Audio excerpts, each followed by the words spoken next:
Today we will study about chemical kinetics. It is the new chapter of chemistry.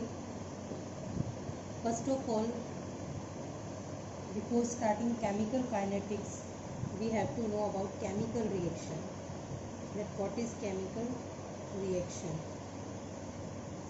As we all know that in a chemical reaction, the reactants react to each other. Reactants react to each other in presence of catalyst or other substance and gives desired product.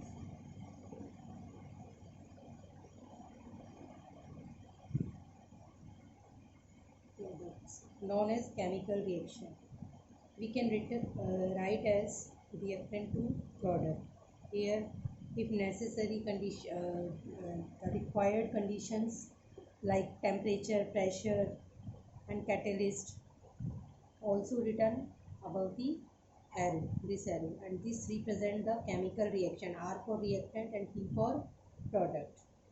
When we write this chemical reaction, by this chemical reaction we know about the reactant and we know about the product and the type of the reaction. It is reversible or irreversible. Okay? And the feasibility of the reaction. Feasibility of reaction.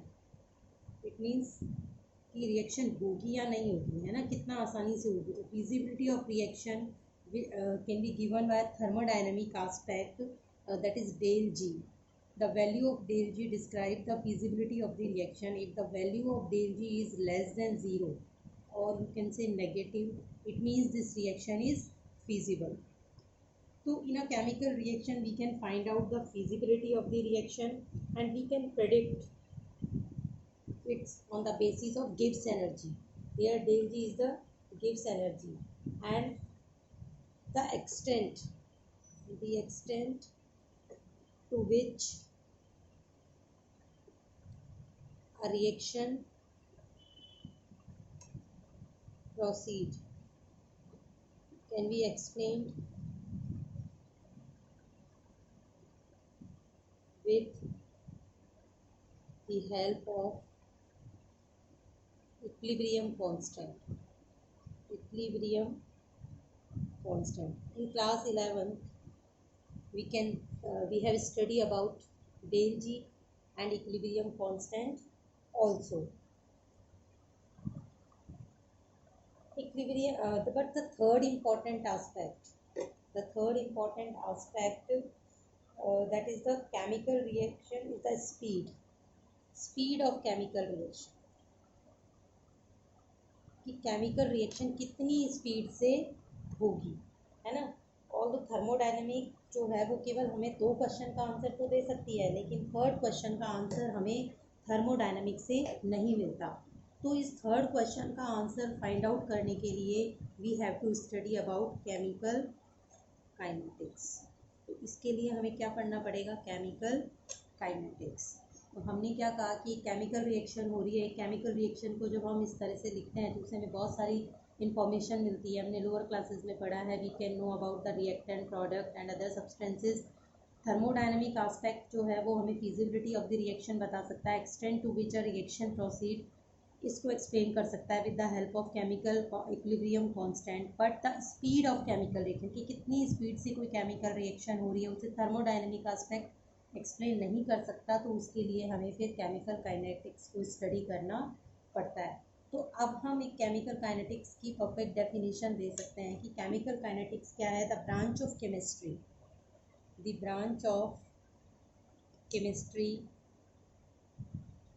which deals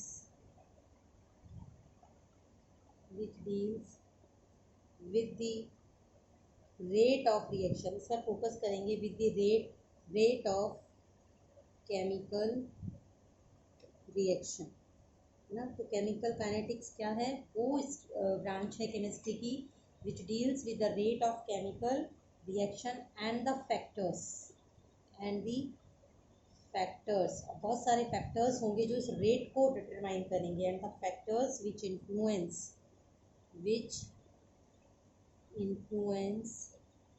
the rate of reaction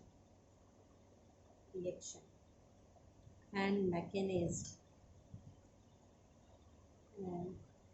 mechanism by which reaction proceed। मेरे हिसाब से definition सबको clear हो गई होगी। ऊपर से हमने स्टार्ट से एक्सप्लेन किया है, तो उस हिसाब से केमिकल काइनेटिक्स की डेफिनेशन होगी the branch of chemistry which deals with the rate of chemical reaction and the factors, और वो फैक्टर्स जो इस रेट ऑफ केमिकल रिएक्शन को इन्फ्लुएंस करेंगे, प्रभावित करेंगे, है ना, और क्या मैकेनिज्म होगा किसी केमिकल रिएक्शन का, तो वो सब हम किस में पढ़ेंगे, केमिकल काइनेटिक्स के अंदर। ठीक है, तो केमिकल काइनेटिक्स में सबसे पहले जो फर्स्ट टॉपिक हमें लेना है that is rate of reaction, that is rate of reaction.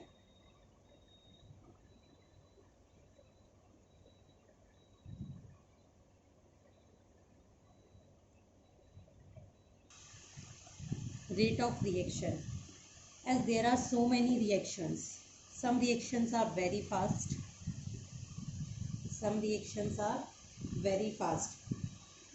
Generally the fast reactions involve ions and occurs at 10 की power minus 12 to 10 की power minus 16 seconds. Means these reactions are very fast. Generally reactant react to each other and very fast they convert into product, है ना, बहुत कम time लगता है reactant को product के अंदर कन्वर्ट होने में। एग्जांपल है जैसे आप पीपीटी ले सकते हो, पीपीटी ऑफ AgCl, है ना, जब AgNO3 और NaCl को मिलाया जाता है तो AgCl का वाइट कलर का पीपीटी आता है और NaNO3 बनता है। This reaction is very very very fast. We can not include this reaction for the study of chemical kinetics. अगर हमें केमिकल काइनेटिक स्टडी करना है इस रिएक्शन का तो हम इसे प्रेफर नहीं करेंगे, क्योंकि इसमें टाइम बहुत कम है ना, ये रिएक्शन इतनी जल्दी ये रिएक्टेंट प्रोडक्ट में कन्वर्ट हो रहे हैं कि हमें टाइम ही नहीं मिलता इसकी काइनेटिक्स को स्टडी करने के लिए। And there are some reaction which are very slow. कुछ रिएक्शन ऐसी होती हैं जो बहुत स्लो होती हैं, जैसे कि रस्टिंग ऑफ आयरन। अब रस्टिंग ऑफ आयरन सबको मालूम है, आयरन की जो ऑब्जेक्ट्स होती हैं उन पर जंग लग जाती है, जिसे हम रस्टिंग ऑफ आयरन कहते हैं। एक कंपाउंड बनता है ब्राउन कलर का Fe2O3। तो जनरली देखने में ऐसा लगता है कि कोई रिएक्शन हो ही नहीं रहा है, it is a very slow process, but reaction हो रही है, केमिकल रिएक्शन। लेकिन अगर मैं इस रिएक्शन को अपनी केमिकल काइनेटिक स्टडी करने के लिए चुनूँ, रेट ऑफ रिएक्शन स्टडी करने के लिए हम सेलेक्ट करते हैं, तो हमें बहुत टाइम लगेगा, क्योंकि ये रिएक्शन बहुत स्लो होती है ना। तो जंग लगने में आपको पता है बहुत स्लो प्रोसेस, ऐसा तो नहीं है आज कोई हम आयरन ऑब्जेक्ट लेके आए और कल वो उस पर जंग लग जाएगी, है ना। तो ये रिएक्शन बहुत स्लो होती है। But there are some reaction also having moderate speed, है ना, जिनकी मॉडरेट स्पीड होती है, यानी ना तो बहुत जल्दी से और ना ही बहुत ज़्यादा धीरे।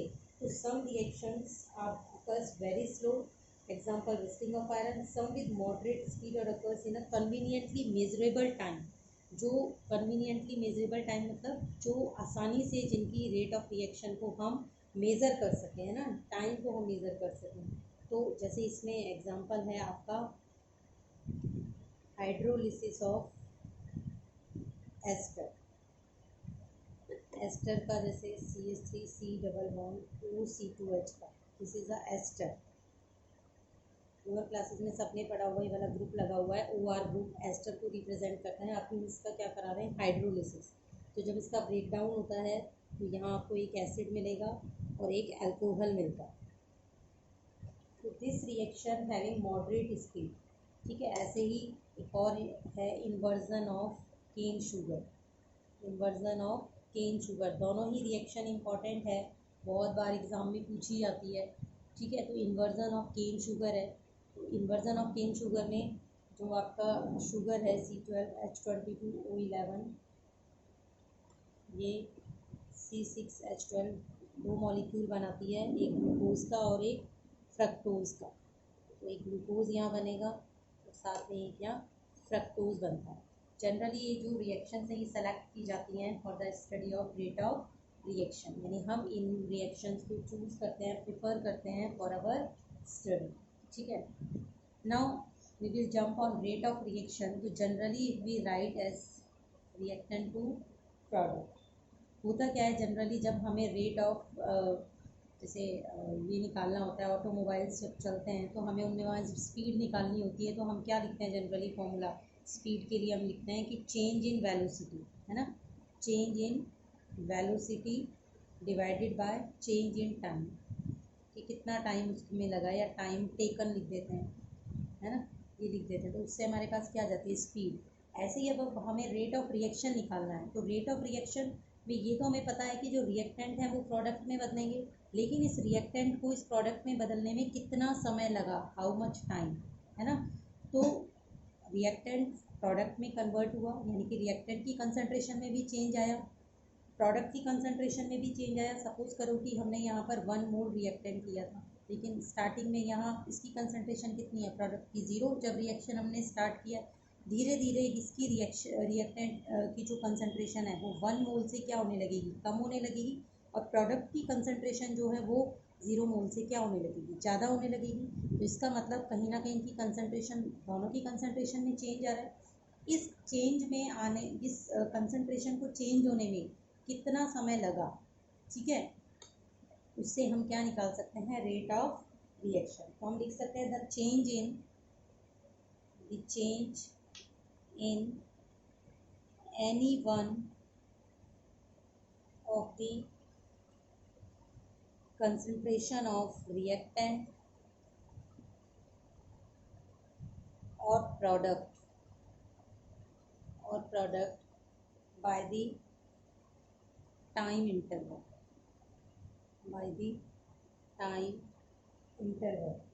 ठीक है। और एक्सप्रेस हम कैसे कर सकते हैं रेट ऑफ रिएक्शन को, rate of reaction can be expressed as in 2 terms. First, क्योंकि रिएक्टेंट यहाँ पर क्या हो रहे हैं, डिसअपियर हो रहे हैं, तो disappearance of reactant, and second हम इसको रिप्रेजेंट कर सकते हैं अपीयरेंस ऑफ प्रोडक्ट। 2 तरह से हम रेट ऑफ रिएक्शन को एक्सप्रेस कर सकते हैं। अपीयरेंस ऑफ प्रोडक्ट, तो how we can write these in a numerical way, or how can we represent disappearance of reactant and appearance of product. We will see this in the next week.